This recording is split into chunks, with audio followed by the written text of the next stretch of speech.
박수 치는 거 있지만 저기요, 진짜 목사님 오셨다. 안녕하세요.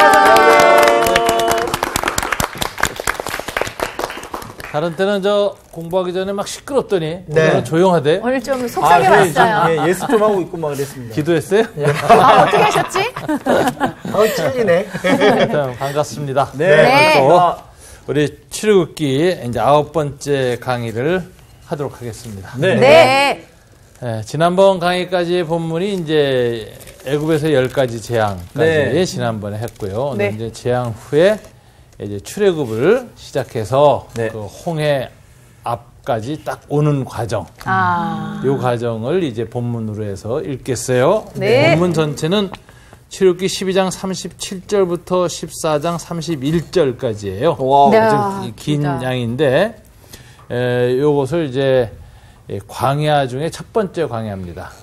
이스라엘이 광야를 이제 3가지 종류의 광야를 겪어요. 이제 애굽에서 나와서 홍해 앞바다까지의 광야. 첫 번째 광야고, 두 번째 광야는 이제 홍해 건너고 나서 시내산까지 이르는 광야. 그 다음에 시내산에서 가나안까지 가는 광야. 이게 3가지 광야를 겪는데, 이 광야가 다 성격이 조금씩 달라요. 이스라엘 백성에게 갖고 있는 신앙적 의미, 교훈이 다른 광야입니다. 오늘 수업 출애굽기 9강 홍해에서. 오늘은 그 첫 번째 광야에 관한 이야기를 우리가 공부하겠는데요. 이 본문을 한 4군데로 나눠서 읽겠습니다. 정규 형제 시작하죠. 12장 37절. 이스라엘 자손이 라암셋을 떠나서 숫곳에 이르니 유아 외에 보행하는 장정이 60만 가량이요 수많은 잡족과 양과 소와 심이 많은 가축이 그들과 함께 하였으며 그들이 애굽으로부터 가지고 나온 발교되지 못한 반죽으로 무교병을 구웠으니 이는 그들이 애굽에서 쫓겨남으로 지체할 수 없었음이며 아무 양식도 준비하지 못하였음이었더라. 이스라엘 자손이 애굽에 거주한 지 430년이라. 430년이 끝나는 그날에 여호와의 군대가 다 애굽 땅에서 나왔은즉 이 밤은 그들을 애굽 땅에서 인도하여 내심으로 말미암아 여호와 앞에 지킬 것이니 이는 여호와의 밤이라. 이스라엘 자손이 다 대대로 지킬 것이니라. 저는 출애굽기 13장 20절부터 읽겠습니다. 그들이 숫곳을 떠나서 광야 끝 에담의 장막을 치니 여호와께서 그들 앞에서 가시며 낮에는 구름 기둥으로 그들의 길을 인도하시고 밤에는 불 기둥을 그들에게 비추사 낮이나 밤이나 진행하게 하시니 낮에는 구름 기둥 밤에는 불 기둥이 백성 앞에서 떠나지 아니하리라. 14장 26절입니다. 여호와께서 모세에게 이르시되 내 손을 바다 위로 내밀어 물이 애굽 사람들과 그들의 병거들과 마병들 위에 다시 흐르게 하라 하시니 모세가 곧 손을 바다 위로 내밀매 새벽이 되어 바다의 힘이 회복된지라. 애굽 사람들이 물을 거슬러 도망하나 여호와께서 애굽 사람들을 바다 가운데 엎으시니 물이 다시 흘러 병거들과 기병들을 덮되 그들의 뒤를 따라 바다에 들어간 바로의 군대를 다 덮으니 하나도 남지 아니하였더라. 그러나 이스라엘 자손은 바다 가운데를 육지로 행하였고 물이 좌우의 벽이 되었더라. 그날에 여호와께서 이같이 이스라엘을 애굽 사람의 손에서 구원하심에 이스라엘이 바닷가에서 애굽 사람들이 죽어가는 것을 보았더라. 이스라엘이 여호와께서 애굽 사람들에게 행하신 그 큰 능력을 보았으므로 백성이 여호와를 경외하며 여호와와 그의 종 모세를 믿었더라. 아멘. 자, 오늘 이제 출애굽 이야기가 시작됐습니다. 그래도 이제 잠깐 좀 돌이켜보죠. 이제 10가지 재앙을 하나님이 모세와 더불어 애굽에 있는 이스라엘 백성에게 방문하셔서, 신방이라 그랬어요. 방문하셔서 행하셨습니다. 그리고 이제 출애굽을 시키시는 거예요. 근데 이제 10가지 재앙을 일으키시면서 이루신 일이 이제 3가지가 있다, 성경에 얘기가 나와 있는데요. 첫째는 이것은 어떤 의미냐? 애굽의 모든 신들을 벌한 것이다. 네. 이렇게 이제 출애굽기 12장 12절에서 말하고 있어요. 네. 그래서 이거 뭐 신들의 전쟁, 제가 이제 그런 표현을 썼는데 애굽의 그 우상들을 신으로 하나님이 인정한 것이 아니라 너희들이 신이라고 믿는 그들의 용어를 그대로 차용하셔서 너희들이 신이라고 하는 그들을 내가 신이 아니라는 것, 그 신의 무력함과 허무함을 드러내는 전쟁을 할 것이다. 그래서 애굽의 신들을 해체시키는 그런 일을 했습니다. 이 10가지 이 재앙을 통해서 그 애굽의 신으로 섬겼던 그 신들을 다 이렇게 무너뜨리니까 이스라엘 백성이 이제 교육을 받게 되는 거예요. 이런 것들을 지난번에 그 사회과학적 용어를 좀 써서 제가 주도권 혹은 헤게모니라는 단어를 썼어요. 헤게모니 전쟁이다 그랬어요. 주도권 전쟁이다. 왜냐하면 고대 제국은 칼과 권력만 갖고 통치하지 않습니다. 자기네들 통치가 옳다는 것을 백성들이 믿고 따르게 교육을 시켜요. 그 교육시키는 도구가 이제 뭐 교육이 대표적인 것이고 문화, 뭐 종교 또는 법률, 관습 이런 것들을 가지고 이제 다 스스로 옳습니다 하고 따라오게 만드는 거거든요. 그렇게 해서 이제 이스라엘 백성들도 애굽의 이 통치 체제에 노예화가 되게 하고 그것이 옳다고 따르게 스스로 따르게 만들어요. 그런 그 애굽의 신들의 최정점에 누가 있느냐? 바로 바로가 있어요. 바로는 신의 아들이고 그의 아들도 신의 아들이죠. 10가지 재앙의 마지막 재앙이 바로 이 장자를 치는 재앙이에요. 그러니까 이제 생활 속에 있는 작은 신들, 뭐 개구리 신, 헤크트 같은 경우 이제 그 출산의 신인데 뭐 이런 걸 치는 것부터 시작해서 나중에 태양신 라를 치는 것으로 태양이 빛을 잃게 하는 것으로 올라가다가 마지막에 클라이맥스가 뭐냐? 결정적으로 바로의 아들 장자를 치는 거예요. 그래서 이 바로의 아들이 이 장자이며 신의 아들이라는 것은 뭘 의미하느냐? 바로의 통치는 신의 통치다.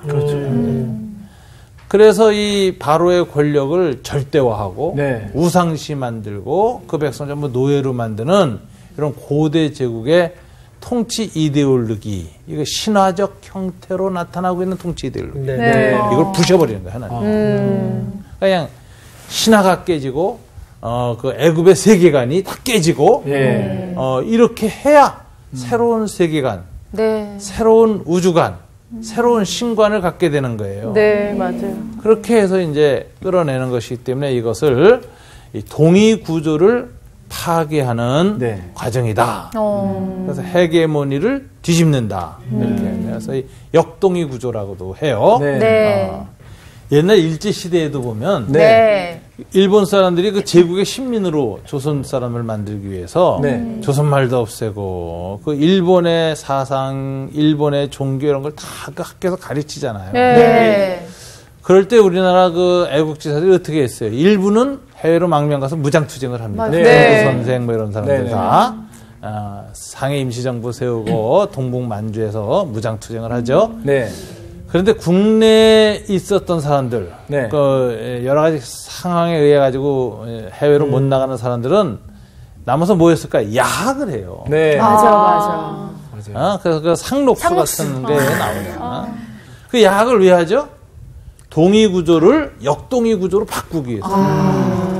일본의 신민으로 노예하는 교육을 바꾸는 다른 교육을 해가지고 그래가지고 그 노예 의식에서 벗어나게 하는 거예요. 이게 똑같은 일이 10가지 재앙이라는 거지. 하나님의 이 헤게모니다라는 거예요. 그래서 이스라엘 백성이 정신이 과거의 그 노예로부터 벗어나고 과거의 우상 숭배로부터 벗어나야 자유민이 되는 거예요. 몸만 자유롭게 풀어놨다고 자유민이 됩니까? 안 그렇습니다. 정신이 중요한 거예요. 그래서 이게 10가지 이 재앙은 이처럼 신들의 전쟁이다라는 표현에 함축된 의미가 있고요. 이걸 통해서 이스라엘이 자아가 바뀝니다. 그 전까지 하나님 이스라엘을 부르실 때 너는 내 백성이다. 바로한테도 내 백성을 나가게 하라 이랬어요. 그래서 내 백성이란 말을 계속 쓰셨는데 10가지 재앙이 끝나고 나서 처음으로 하나님이 이스라엘을 향해서 다른 용어를 썼어요. 하나님의 군대, 여호와의 군대가 나오니라 이래요. 드디어 백성에서 군대로 신앙이 연단받았고 훈련받았고 하나님의 자유와 해방을 위한 전쟁에 투입될 만한 백성이 된 거예요. 여호와의 군대가 나왔다. 이게 이제 출애굽기의 아주 유명한 표현이죠. 인간의 자아라는 거는 어떻게 형성되느냐. 애들은 어렸을 땐 자아가 없어요. 여기 한 18살, 16살 되면 사춘기 되면 자아가 생겨가지고 이제 대들잖아요. 자기 자아가 생겨서 난 독립된 존재다. 자유와 해방을 엄마로부터 시작하잖아. 중등이 때 그냥 엄마들이 죽어나는 거지. 이제 막 저항하고 대화를 끊고 투쟁으로 들어가니까 역동적. 힘든데 그 자아가 생겨서 그렇거든. 근데 자아라는 건 이제 어떻게 생기냐. 어렸을 때는 백지예요. 근데 엄마나 부모가 뭐라고 부르느냐로 자아가 그림이 그려져요. 백지 상태. 그래서 이 좋은 말을 해야 되는 거예요. 애한테 이제 맨날 너는 말썽쟁이야, 이 못된 놈아, 이 말썽꾼아 이러고 얘기를 하면 그래 나는 말썽쟁이다. 이 자아가 커져요. 그래가지고서는 말썽을 계속 펴. 이유가 뭐냐? 난 말썽쟁이니까. 엄마가 그렇게 얘기했잖아. 자기 정체성을 드러낸단 말이야. 그래서 그 아이들한테 항상 긍정적인 언어를 쓰는 거. 맞아요. 좋은 자아를 심어주는 게 참 중요한 겁니다.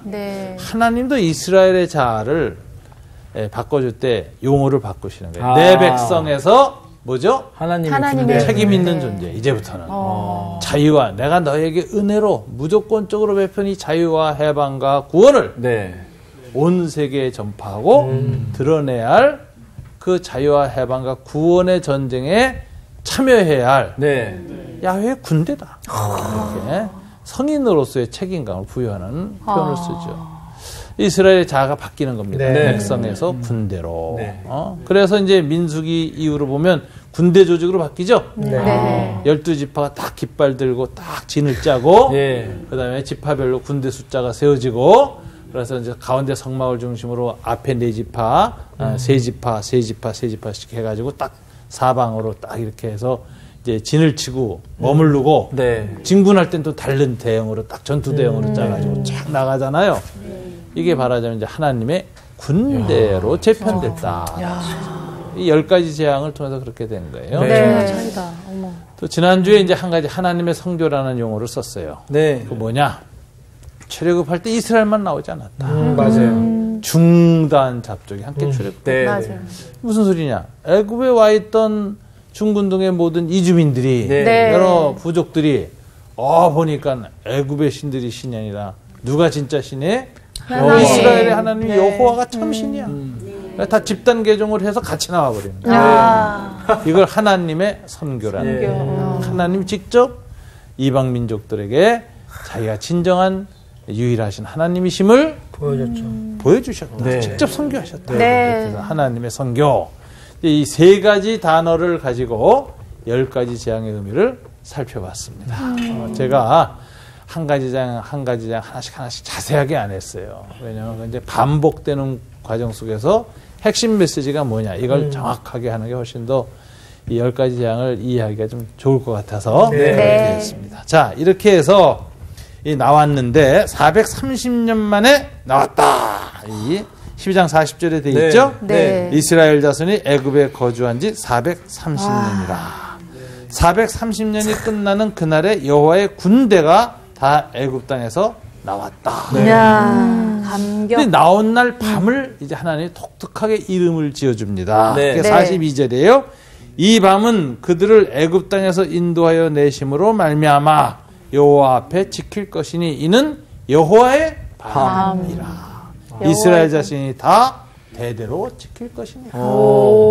이 여호와의 밤이라는 아주 독특한 용어가 붙여집니다. 그래서 이건 이제 구약의 이스라엘이 대대로 지켰고 사실은 신약 시대에 사는 우리들도 이것을 의미를 깊이 새겨야 돼요. 대대로 영원히 우리가 그 의미를 반추해야 할 여호와의 밤. 멋있어. 자, 이 밤에 지킬 규례를 이제 세 가지로 얘기해요. 보세요. 43절부터 51절까지는 유월절 규례를 지켜라. 네. 13장 1절부터 10절까지는 무교절 규례를 지켜라. 그 다음에 이제 13장 11절부터 16절까지는 뭐를 지켜라? 초태생 규례를 지켜라. 처음 태에서 난 것을 하나님께 돌리는 그 규례를 지켜라. 세 가지 규례를 영원히 지키라고 했습니다. 그럼 첫째 이제 유월절 규례. 자, 유월절은 이게 유자가 담장 유자의 한문으로 월이 건너뛴다. 담장을 휙 건너뛰었다는 거예요. 하나님의 심판의 사자가 이스라엘 백성의 집 담장을 휙 건너뛰었어. 집으로 안 들어가요. 자, 뭐를 보고 하나님이 안 들어가시죠? 문설. 그 집에 문설주의 모세를 통해서 하나님이 말씀을 주셨는데 어린 양의 피를 치러라. 그 어린 양의 피, 그 어린 양의 고기를 먹는 것이 이제 유월절 규례예요. 피를 치라고 고기를 먹는 거. 자, 여러분 여기 유명한 이스라엘 우화가 있어서 제가 여러분한테 한번 말씀드릴게요. 그날 밤에 이제 여호와의 사자가 애굽의 장자들 집에 들어가니까 다 죽어요. 짐승 첫 새끼도 다 죽어요. 그러니까 그 밤에 얼마나 많은 통곡과 비명이 그 애굽 땅에 가득 찼겠어요. 원망, 비명, 통곡 소리, 비명 소리 막 꽉 찼겠죠. 그래 얼마나 무서운 밤이에요. 근데 이스라엘의 장자 둘이 있었어요. 갓돌이는 아주 믿음이 좋았어. 그래가지고 그냥 주변에서 막 울부짖는데도 막 웃는 거야. 막 좋아서. 아이고. 하나님 심판하신다. 그리고 나는 구원하신다. 아멘! 하고서 그냥 익사이팅해서 더 찬양을 드리고 영광을 돌리고 밤새도록 그냥 아주 든든한 믿음으로 그 밤을 보내요. 그 옆에 친구 하나는 또 다른 이스라엘 장자인데 원래 소심해. 그래서 아주 신경이 예민해. 그래가지고 그 밤에 막 공포의 비명 소리가 막 들리니까 막 달달달달 떠는 거예요. 그러면서 안 들어온다고 하셨지만 혹시라도 들어오면 어떡하냐. 그러나 죽는 거 아니야. 그래서 밤새도록 잠을 못 자고 공포에 떨을 두고 새벽을 맞이합니다. 이 두 이스라엘 장자 중 누가 구원받았을까요? 둘 중에 하나 받았어요? 왠지 막. 저는 왠지. 전자가 받았으면 이 문제를 안 냈을 것 그렇지. 같은데. 질문이 속임수지. 정답은 둘 다 구원받았다. 왜 그럴까요? 하나님은요, 그 집안에서 찬송을 불렀든지 두려워 떨든지 내면의 정서나 심리 상태를 보고 구원을 결정하지 않습니다. 맞아. 필링에 구원의 근거를 두지 않아요. 어디에 둘까요? 약속 지키는 것. 문설주에 어린 양의 피가 칠해져 있느냐 없느냐 보고 건너가시지. 그래서 잠을 자던 두려워 떨던 상관없어요. 그래서 팩트에 근거해서 넘어가신다. 그럴 것을 괜히 떨었네, 걔는. 우리도 같이 떨었잖아요. 그러니까. 우리가 믿음할 때 영어로 faith잖아요. 그게 F가 세 개 있어요. faith는 팩트의 기초에서 세워지는 것이지 우리의 필링에 근거해서 세워지는 게 아니에요. 굉장히 정말. 그러니까 이게 불안해하던 담대하던 상관없이 하나님의 약속의 말씀을 믿고 믿음의 표현으로 어린 양의 피만 물설주에 칠하면 하나님 그거 보고 구원하세요. 그 믿음 막 이렇게 있는 사람한테 이성적이라고 하기보다는 감성적이라고 하는데 그 말이 완전 아닌 거네요. 그렇죠. 아니 감성은 나중에 따라오는 것이지 베이스가 아니야. 그러니까요. 베이스는 하나님의 말씀. 근데 담대하지 않을 때 우리가 약간 죄책감이 들잖아. 내가 믿음이 약하구나. 없다, 뭐 약하다. 그것도 결국 내 구원의 여부랑은 상관은 없네요. 근데 어떻게 보면 이게 정말 위로가 되는 말씀. 그렇죠. 하나님의 구원은 팩트에 근거하지 여러분의 감정에 근거해서 구원을 결정하지 않습니다. 감정 얼마나 천당과 지옥사를 오르락 내리락 하는데. 맞아요. 그때마다 하나님이 붙였다, 떨어뜨렸다. 그렇게 하나님이 간사하게 그러니까. 됐다야 이렇게 이러시는 분 아니시니까. 그래서 하나님도 우리가 우리의 마음에 예수 그리스도의 보혈이 묻혀 있느냐 않느냐. 그거 보고 딱 결정하시는 거예요. 그래서 이 6월절 두 장자 이 우화가 아주 재미난 우화지만 아주 날카로운 예화예요. 둘 다 구원받았다. 평생 기억날 것 같아요. 네. 자, 이제 무교절이라는 걸 또 이제 먹는 규례를 지키는데 무교절이라는 뜻은 발교되지 않은 떡을 먹는 절기예요. 네. 누룩을 넣어서 부풀릴 시간이 없었어. 네. 왜 그랬을까요? 출애되니까. 이 출애굽의 마지막 재앙, 10가지 재앙이 나니까 12장에 보면 애굽 사람들이 빨리 나가라고 막 재촉을 해요. 그렇죠. 너희가 여기 있어서 우리가 재앙을 당하고 너희가 여기 있는데 바로가 완악하게 굴어서 우리 국민이 다 죽어나가니까 바로는 어떻게 할 수 없고 너희가 빨리 나가라. 그래가지고서 급하게 나오다 보니까는 떡에다가 누룩을 넣어서 부풀려야 부들부들하고 먹을 수 있는데 시간이 없어. 그래서 그대로 그냥 구워서 그 무교병은 좀 딱딱합니다. 요즘 이스라엘에 가본 그 무교병이 나오거든요. 6월절에 먹는데 꼭 비스켓처럼 만들어서 먹기 좋게 하려고. 식감이 좋겠는데요? 그냥 하지. 맛이 퍽퍽해. 맛이 그래도 괜찮아요. 하여튼 씹어 비스켓처럼 만들어서 무교병이 나왔는데 이거를 아무리 좀 입맛이 좋아도 일주일 내내 먹게 하거든. 그렇죠. 무맛인데. 일주일 내내 이거 먹으려면 애들도 죽겠을 판 아니에요. 아빠 또 먹어야 돼. 그렇죠. 그런 애들한테 아버지가 왜 이걸 우리가 먹어야 되는가를 계속 얘기하는 거예요. 그래서 이 이스라엘의 교육이 무서운 겁니다. 몸으로 교육하는 거예요. 체험을 하고 있는. 몸으로 교육받은 건 잊지 않는다. 머리로 배우잖아요. 지식으로 배우잖아요. 몸으로 배워. 삶으로 배워. 맞아. 그래서 이제 무교병을 통해서 이 6월절에 여호와의 밤을 기억하게 합니다. 세 번째는 이제 태에서 처음 난 것은 다 하나님의 것으로 구별하여 돌리라. 이렇게 13장 12절에서 얘기를 하시는데 아직 13절, 14절에서는 아주 독특한 얘기가 또 나와요. 나귀의 첫 새끼와 어린 양 이야기라는 게 나와요. 이것도 아버지와 아들 사이의 대화를 통해서 전승되는 신앙 규례예요. 이런 얘기예요. 이스라엘에 한 6, 7 먹은 애가 있어서 아주 이뻐요. 아빠 너무너무 좋아하고 막 달려와. 어린 양이 태어났어요. 그러는 거야. 가서 봤더니 어린 양이 탁 태어나서 그냥 뽀송뽀송하고 얼마나 이쁜지 몰라요. 근데 6월절 여호와의 밤이 오니까 아버지가 그 어린 양을 죽인다는 거야. 그러니까 이 아이는 그 어린 양 이름도 지어주고 이뻐했는데 아버지가 죽인다니까 아버지의 팔을 잡고 막 우는 거야. 아버지 왜 어린 양을 죽여요? 이뻐서 내 친구인데 막 이러는데 아버지가 막 사정없이 찔러 죽여서 피를 쫙 흘려요. 그래서 애가 막 우니까 아버지가 얘기해 주는 거야. 왜 내가 이 어린 양을 죽여야 되는지 아니?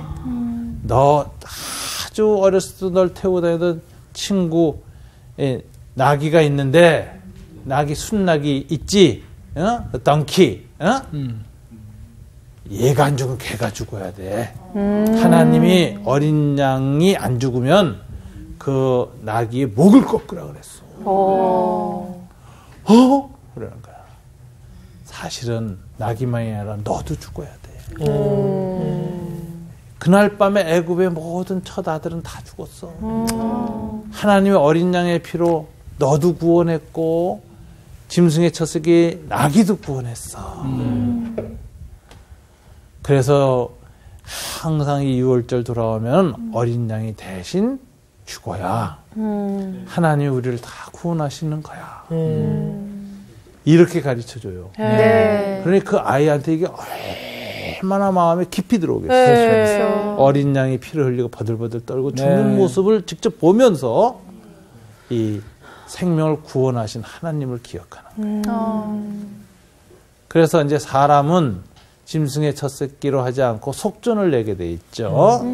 구원하신 그 값을 성전에 이 헌물을 하게 돼 있어요. 이렇게 해서 초태생은 구별하여 하나님께 들리라. 이게 무슨 뜻이냐? 하나님 거다 이거예요. 원래 죄로 인해서 다 죽어야 될 거야. 하나님이 어린 양의 피로 구원했어. 값을 주고. 그러니까 이 아이는 누구 거예요? 하나님 거. 이게 구별되는 거예요. 그래서 이 세 가지 규례가 유월절 규례, 여호와의 밤에 지킬 규례다라는 거예요. 네. 자, 그 다음에 17절부터 22절에 보면은 첫 광야가 나와요. 네. 20절 그들이 숫곳을 떠나서 광야 끝 에담에 장막을 치니 에담에서 이제 장막을 딱 치는데 네. 요 숫곳에서 에담까지 무슨 일이 일어났느냐? 그게 21절, 22절인데 22절 다 같이 읽어볼까요? 낮에는 구름 기둥, 밤에는 불 기둥이 백성 앞에서 떠나지 아니하리라. 이 첫 번째 광야. 예. 애굽에서 홍해까지의 첫 광야의 의미는 뭘까요? 여기서 하나님은 이 광야를 통해서 이스라엘에게 뭘 훈련하고 뭘 가르쳤을까요? 하나님께서 내자인데 인도하심. 임마누엘. 임마누엘 함께 하신다. 함께 하심. 임재하심. 자기 백성과 함께 하심. 그 다음에 두 번째가 인도하심. 이끄시니까. 광야로 쫙 이끌어가시니까. 그래서 하나님이 그 멀리서 무전기로 야 어디로 가라 이러지 않으셨다는 거야. 획기적이야. 아니 상상돼가지고. 재밌다. 하나님께서 임재하셨다는 거예요. 네. 인격적으로 자기 백성과 함께 하셨어요. 네. 그리고선 이끌어 가셨어요. 이게 이제 인격적 임재와 인도하심. 네. 이건 이제 임마누엘의 하나님, 이제 이렇게 우리와 함께 하신 하나님이죠. 네. 그런데 불기둥, 구름기둥으로 함께 하심을 증거를 보여줬어요. 네. 네. 왜 그랬을까요? 왜 불기둥이죠? 그 제가 알기로는 광야가 또 일교차가 엄청 크고. 맞아요. 밤에 무지 추워. 네, 그래서 그랬다고 들어요. 저도 이제 이스라엘에서 이제 광야 체험하러 나가서 광야에 있었는데 네. 정말 추워요. 애들은 병나죠. 40년 광야 돌아다녀서 다 병나서 다 죽어. 그러니까요. 그 다음에 또 낮에 불기둥, 이제 밤에 불기둥. 네. 그래서 낮에 구름기둥은 또 구름기둥. 뭘까요?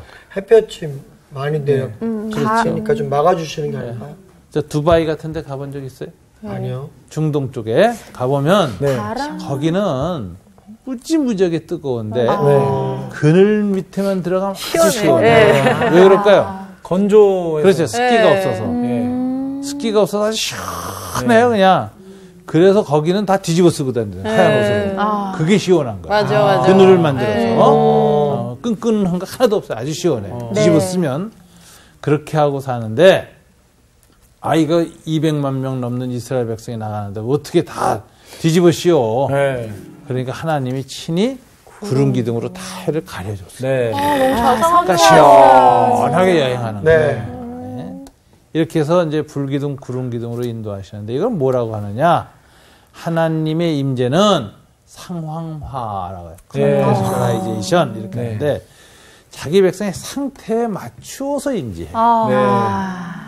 이게 이제 이 광야길이니까 불기둥, 구름 기둥으로 낮과 밤에 맞추어서 바꿔가시면서 하나님 임재하셨잖아요. 예.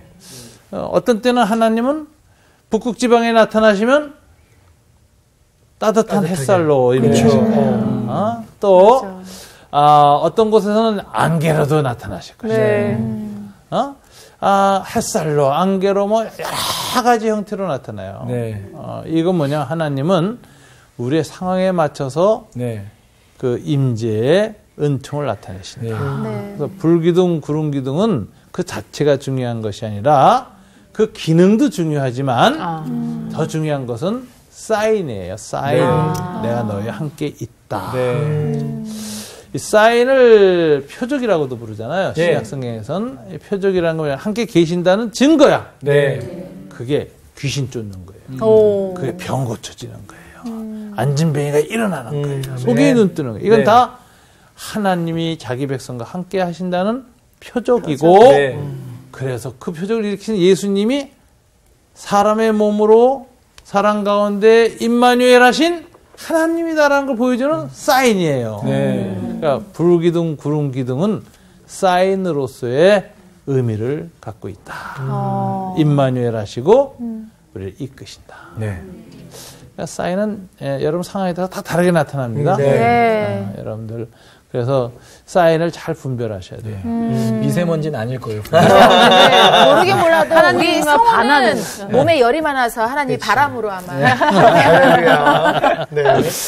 자, 이제 14장은 이제 홍해 앞에서 홍해 건너는 내용이 나옵니다. 네. 그리고 15장에 가보면 홍해를 건너고 나서 맞은편 언덕에 도달해서 부르는 노래가 나와요. 네.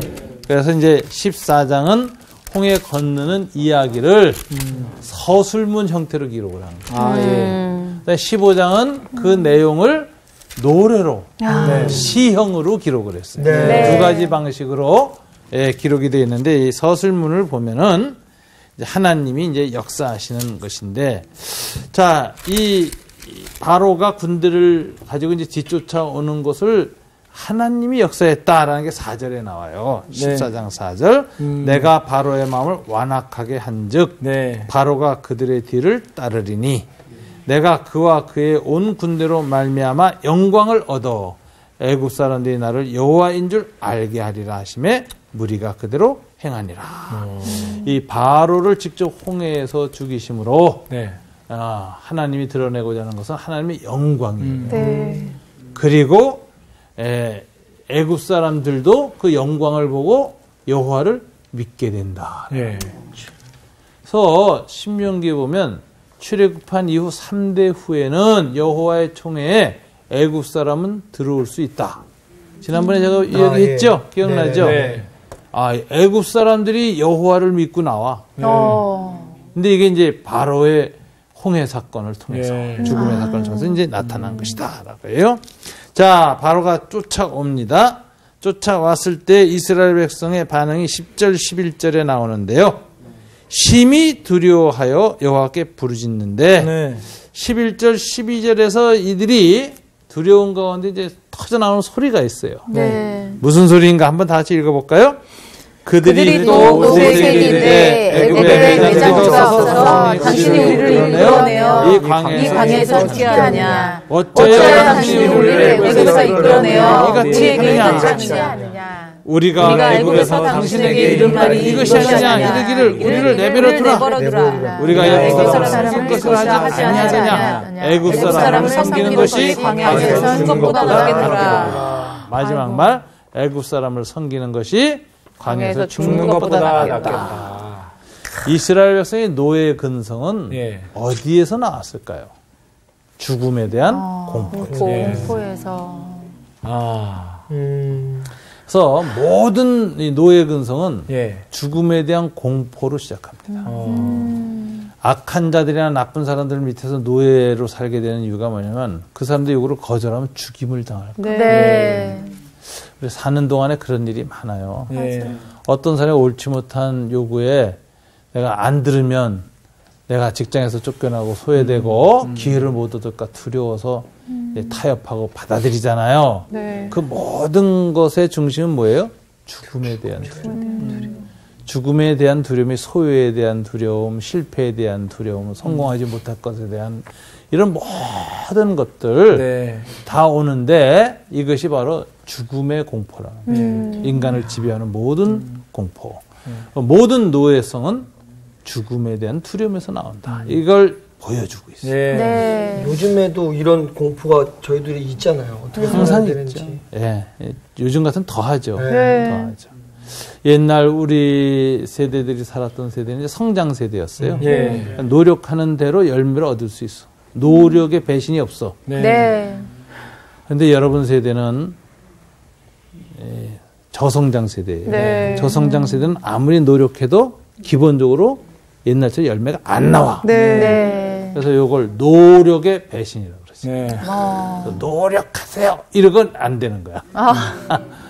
부모 세대의 그건 강박증이에요. 자식들을 노력을 부족해. 이렇게 얘기하면 안 돼. 노력해도 안 된다는 거를 부모 세대가 알아야 돼요. 세대가 바뀐 거예요. 그래서 노력의 열매가 현찮아도 하박국 선지자의 노래처럼 무화과 나무에 열매가 없어도 감람나무에 소출이 없어도 그래도 열정적으로 하나님을 노래하면서 살아갈 수 있는 그런 영을 가르쳐줘야 돼. 네.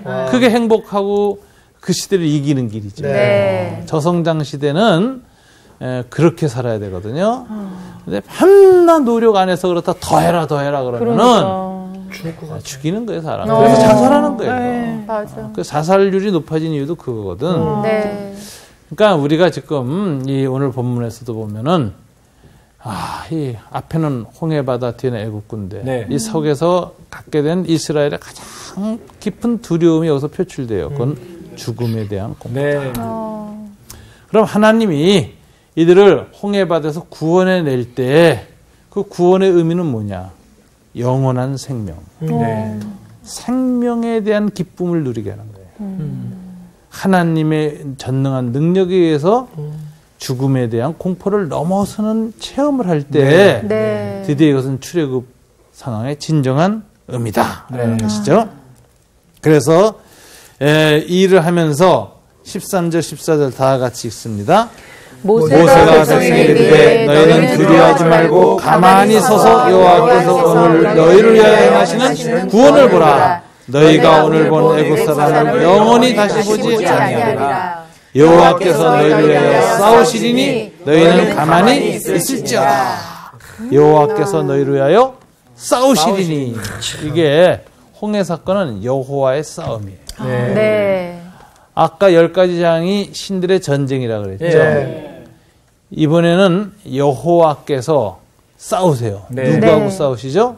바로와 그 군대와 그리고 죽음과 싸우시죠. 죽음과의 단독 투쟁이에요. 하나님. 이것을 보라 이렇게 해요. 그러니까 이 여호와께서 너희를 위해서 싸우시니 너희는 가만히 있어 여호와를 보라 하잖아요. 네. 모세에게 이 싸움에 참여하라 그러질 않아요. 바라보기만 하라 그래요. 이건 무슨 소리냐? 인간의 노력이나 애씀이 없이 이 죽음과의 싸움은 하나님만이 홀로 행하신다. 오직 하나의 능력으로 하나님의 단독 투쟁으로 그리고 그 백성에게는 하나님의 싸우시는 모습을 믿음으로 바라보는 거. 네. 이것이 가장 중요한 믿음의 특징입니다. 네. 그래서 믿음은 바라보는 것이다 라고 히브리서에서 얘기하죠. 네. 바라보는 것. 믿음은 바라는 것들의 실상이에요. 바라보는 거예요. 여기서부터 시작해요. 하나님 믿음의 시작은 바라보는 것. 여호와께서 홍해에서 바로와 싸우시는 것. 죽음과 싸우시는 것을 바라보는 것. 우리가 십자가를 바라본다는 것도 그런 뜻입니다. 예수님께서 죽음과 싸우시고 부활하신 그 사건을 바라보는 것. 이게 이제 믿음의 시작이죠. 홍해에서 하나님 이것을 강조하시면서 영광을 얻었다 이렇게 얘기하고 있습니다. 나머지 14장 21절부터 31절까지의 이야기는 15장 모세의 노래를 우리가 이제 다음 시간에 공부하면서 그 시 구조를 둘러싸고 있는 가장 근접한 서사 구조를 보는 거예요. 어떤 이게 산문식으로 딱 써놓고 그 상황에서의 인간이 느낀 가장 최고의 신앙과 열정과 이것은 더 이상 서사문으로 못 써. 노래가 나오기 시작해요. 뮤지컬이 그렇잖아요. 내가 널 사랑해. 이거 산문으로 쓰면은 밋밋해요. 사랑의 감정이 꽉 차오르면 가사에 이 음이 붙어서 정서가 표출되잖아요. 이게 이제 시형 구조라는 거예요. 그래서 이제 나머지 부분이 서사 구조, 15장 시형 구조. 시형의 그 뮤지컬로 드러난 야훼에 대한 이스라엘의 기쁨, 찬송, 신앙이 무엇인가 다음 시간에 공부하도록 하겠습니다. 수고 많았습니다. 감사합니다.